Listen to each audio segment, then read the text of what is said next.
I've been playing baseball since I really could stand up, maybe even sit down.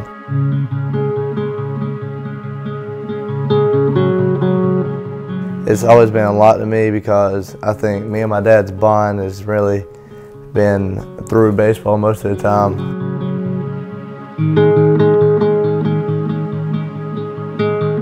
I've always known I want to come here to East Carolina because both of my parents went here. I've kind of grown up like coming here to football games, and just really the environment here is just a lot different than any other like college town really. So I just really like Greenville in general.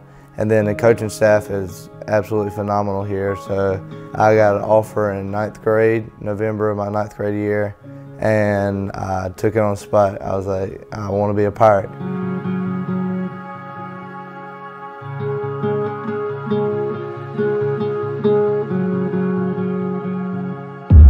On July 23rd, 2022, my life was turned upside down.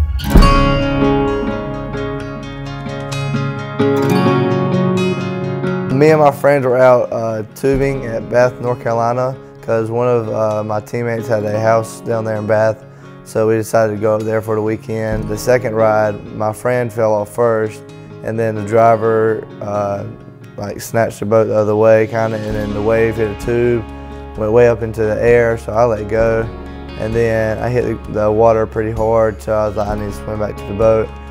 And then I decided to swim back to the boat, and then when I got to about 10 feet or so, the driver put the boat in reverse where it got knocked into reverse somehow, and the boat almost ran over me. It hit my legs really hard, and I pushed off with my left hand, and it hit my legs pretty hard, really my right leg. They also got my left. And then one of my friends jumped into the water and then basically pulled me onto the boat. And then after they pulled me onto the boat, they transported me to another boat that had a nurse on it. And then that boat helped out with the tourniquets and all that stuff. They took me straight onto the helicopter, so they didn't even take me into the hospital. They took me straight to the helicopter pad. They transported me into the helicopter, and then the helicopter took me from Washington Hospital to Greenville Hospital.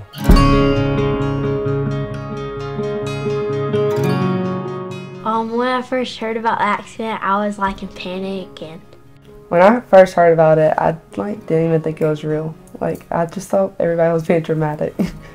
I was in trauma ICU 14 days, and then I was in the step-down unit for another 14 days, I guess, because I was in there for 28 days total. You know, it was such a wave of emotions, like from the initial injury to thinking, hey, he could lose his leg, and then 3 or 4 surgeries in, the blood flow was reestablished. The nerves were still intact, so we really were told that he was going to be able to hopefully walk again, run again, even play baseball again, hopefully. So the night of August 3rd, he was in extreme pain. And it's kind of like I knew the whole night that the medicine wasn't working.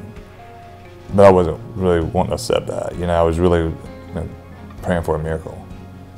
And Dr. Yamaguchi comes in at 6 o'clock in the morning, and he gave him 2 choices, but we knew there was no choice. Just my dad was there because it was his night, because the ICU rules were just terrible. So my dad was there, and then so I just broke it down to him right after that. He was such a trooper. He took the news. He cried 15 or 20 minutes. He put his glasses back on, wiped the tears away, and the next doctor comes in, who actually did the amputation. He said, "Hey Parker, we're going to have to amputate your leg." And Parker said, "Yes sir, I know." And he said, "If you need to deal with your emotions, feel free to." And Parker had already accepted it. He said, "We need to do whatever we can to save my life." I'll never forget, I was in a chair just crying by his bedside. He couldn't really see me, and we couldn't have family. I couldn't have my mom or his parents to come and support us. It was just he and I, like, really trying to take turns being strong. And it's almost like the staff of the hospital becomes your family. And there was a cleaning lady who came in who had been coming in and out for several days, his cleaning lady, and I was just sitting in the chair quietly crying because I didn't want him to see me crying. And this lady just came up and she just grabbed me and hugged me, and she was like, "You have to be strong, Mama. He can't let you see. You can't let him see you cry." And like, she just let me cry on her, you know, because we couldn't have our family in there with us. So I think I would have taken the news better if it was me. You know, like if they would tell me, "Hey, I'm gonna have to amputate you," like, I don't even know if I would have shedded a tear. Like, honestly, I'm 47 years old. I was 46 at the time, and you know, I've lived the best parts of my life. You know, I have a job. I'm moving up. I knew his dream involved legs, and I mean, it was just hard. Like, it was like the hardest news. It's like, to me, it was like a death. And that part was hard because I know there's always a will or always a way to make things happen, but you know, it's not the road we were planning on. And so that was tough. Having children is like having your heart outside your chest. And my heart was broken. And so it was tough because, you know, I had to be hopefully strong enough for him, but at times I haven't been, you know, because, you know, as a parent, you just don't want to see your children in pain. It was the hardest 15 to 20 minutes. It was just being there and being helpless. you know, at first you're like, really? Like, why? Like, why is this? He's so close to what he has fought for and worked for his entire life, and now this is happening. This randomness of this, just a freak accident has taken his leg, and so it was hard. It was really hard. And I had my amputation on August 4th. You know, I think about Parker's toughness back home. They had a prayer vigil the night he had his amputation. It wasn't planned to be the night of his amputation. They were actually praying that he would save his leg, that he would be better, and it just happened to be on August 4th. And I just remember being in pre-op before his amputation. And I said, Parker, hey, they're having a prayer vigil tonight for you back home, and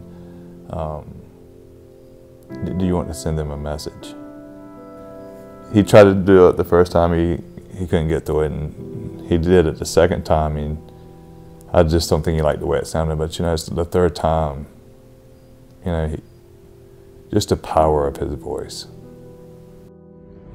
Hey guys, it's Parker. I'm letting you guys know that I'm in good spirits. I head in for my 11th surgery tomorrow morning at 7:30.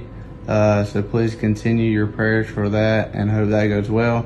I really appreciate all the love you guys have been sending me and my family throughout this time, and all the prayers that are truly working. I am blessed just to be here today, and I thank all you guys just for continuing to support us. Continue the prayers, and I love you guys. I think it just made everybody feel, hey, you know, if he's okay, you know, there's the power of God. I mean, there's going to be something that great comes from this. This is who he is. I mean, we've always felt he was different, even long ago. I mean, he worked harder, he played harder, he tried harder, and he always made sure that everybody else was okay. I think those moments prepared him for the storm. So after my amputation, I was pretty in a negative mindset, just in general, in just life. then I was talking to Mom about like how I can't play baseball again. And because at first I really didn't think I was going to be able to, because I mean, I've never seen it done. So I was like, it's not going to work. Like, I need 2 legs to play baseball. And I was talking to Mom because it was her night in the hospital. And I said, Mom, there's no amputees that play D1 baseball. And she said, well, there always has to be a first. Why can't you be the first? So, I mean, that kind of just changed my mindset a little bit on it, that I can do it, that there has to be a first.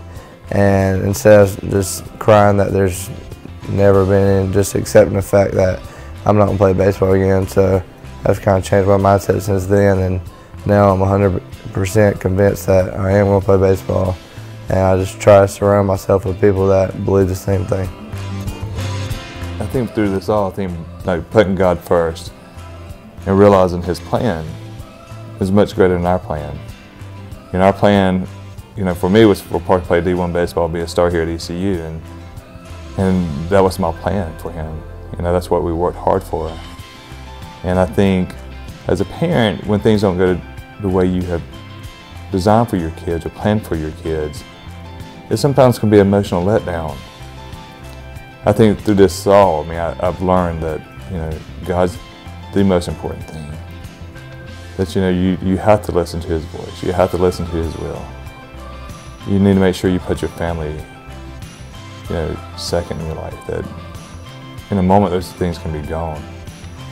And I think as a parent going through things, you've got to be there to support them in any way you can, to let them know that the dark days aren't always going to be dark, that I'm not going to leave you. I'm always going to be by your side. And whatever it takes to make you better, whole, walk again, live again, I would do anything to make that happen. And you know, I think, you know, this accident, as much as I've questioned it, has brought, I think, all of us closer together, you know, all of us closer to God. And I think, you know, God pretty much says that, you know, in moments that you're far away from God, or tragedy brings you closer, or without faith, it makes life hard. And I think we all believe in our faith now that with God and with each other we can get through anything. We finally just had to step back and say, okay, I mean, it says your will, not our will, and we just have to trust somehow that this is your will, or that your goodness will come from it. Throughout this whole process, it's really just showed me that, like, God, not that I questioned him before, but He's like real in here and like in day-to-day life, and like just to trust in Him, because He does have a plan. Like me, with everybody else, He has a plan for everybody, and you have a purpose here on this earth. I know everybody says this, but that there really is a light at the end of the tunnel. One person's statement that they say to you could change your mindset, like my mom changing my mindset about baseball. And so it just can really just take one person or one moment just to change your mind and just to see a different perspective on life, and that it's not just all about that one thing, that there's just the grand picture instead of just zoning in on one thing. Because I was zoned in on baseball. Like, baseball was my life before. I was thinking it was always going to be my life, so I was so zoned in on baseball that after my accident I was still trying to be zoned in on baseball, but I just need to look at more of the grand scheme of life instead of just being tuned in on like one thing. Bad things are going to happen in life. It's just part of life.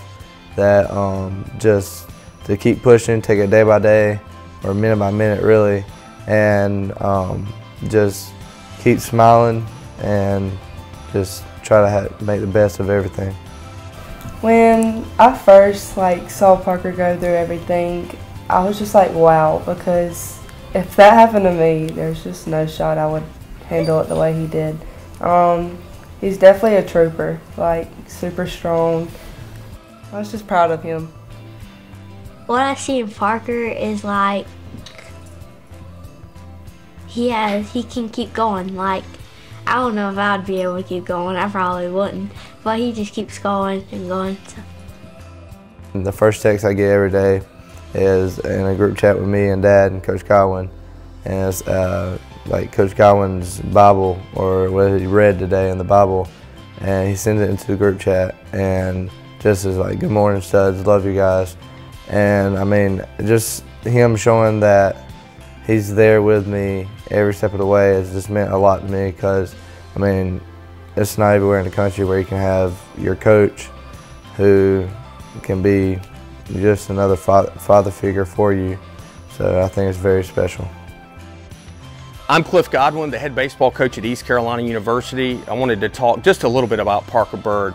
Parker Byrd was involved in a very serious accident, and he is very extremely blessed to be here on this earth. And I can't tell you the inspiration he's been to me personally, but to our team, to Pirate Nation, but also nationwide. I come across people every single day from all over that have just followed his story and look at the way he continues to just wake up every day and dominate the day, whatever that day has. And obviously each day is a different challenge, but also an opportunity for him to continue to get better. And every day I see him when he comes into the facility with a smile on his face, it just gives me new energy to, no matter what's going on in my life, to continue to dominate the day. Go Pirates. By this time next year, I'm hoping to be back on the field, which is going to happen. So with rehab and all that stuff, it's going great right now. So hopefully it just continues to go well, and I just continue to get stronger. And once I get my prosthetic and learn how to just adjust life with that, so by this time next year, I'm hoping to play again. I can tell you this, whatever Parker Byrd does in life, he's going to do it to the best of his ability, full of energy, and he's going to influence a lot of people in a very positive way.